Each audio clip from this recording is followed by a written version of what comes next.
الشما خبجمتوتا داوتوتا خينيا بقى نجيان كرا ميديا كينيا او ار ميديا تدفتن جتشا مي امانتنا كيسما تكك ابني سنف ديانيرا كيسوميتشي خينيا كان اراتيس مي وان غافي غافنيف ديبيسا نولاتوف قباوي جرا اكسما غافي نوتي غافنيف ديبيسا إسا اكا هوبتن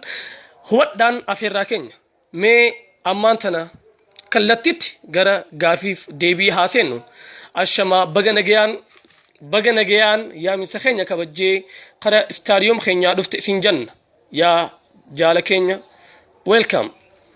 أنيس بغا نجيان ايدن أنيس غمچو گدون قبا او ار ميديا را تركموداف او ار ميديا نرا يرو اما كستي ميديا اورمو خسا توكوت هيجرا إدو گدو قبا خنافو أنيس باي غمدا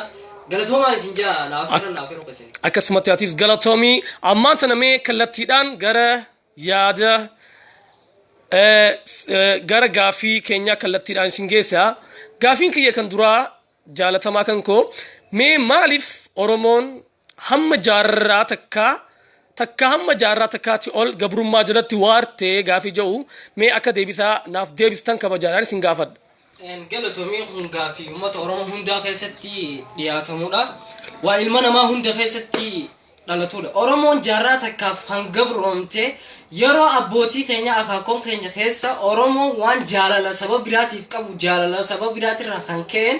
dhufee waan sababa biraa saba isaan geenye ifitti olloomsuudhaan lafa kennuudhaaf jaalala garaa isaa itti agarsiisuudhaan rakkina isaan ragee warri san ammoo karaa meeshaa ammayyaatiin gabroomsaa turan lafa isaanii saamuudhaan jechuudha. Sagalee isaanii qaqqabanii yeroo jaarraa walakkeessa gahamu ammoo sababummaati sababa ummata kana ukkaamsi yaade juuni kan isaan gabrummaa ummata kanarraan oofaa turan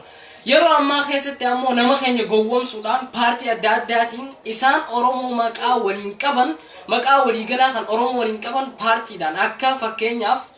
adda bilisummaa oromoo OPDO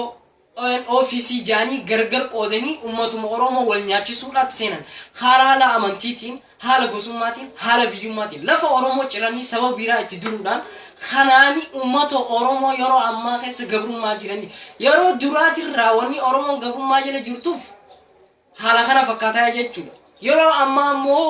oromoon tokkummaa dhabuun oromoon wal jaaree wajjin kan baale jiru kan harar jiru wal quba qabaachuu dhabuun kan wallaggaa jiru kan arsii jiru wal dhabuudha. Kanaafi jechuudha wanni oromoon wal dhabeef akkanaan yaadeetiin talatti obbo jaalatamaa keessa. Okay, hedduu si galatoonfannaa waan arraan tanarraa gaafii arraan tanarraa deebisaa haalaan qubsaa ta'ee uummata keenyaaf gorsa qabu kan inni jirra jenneeti yaanna mee arraan tana sagantaan teenya tan arraa kan miidiyaa OR irraa isiniif dabaru asitti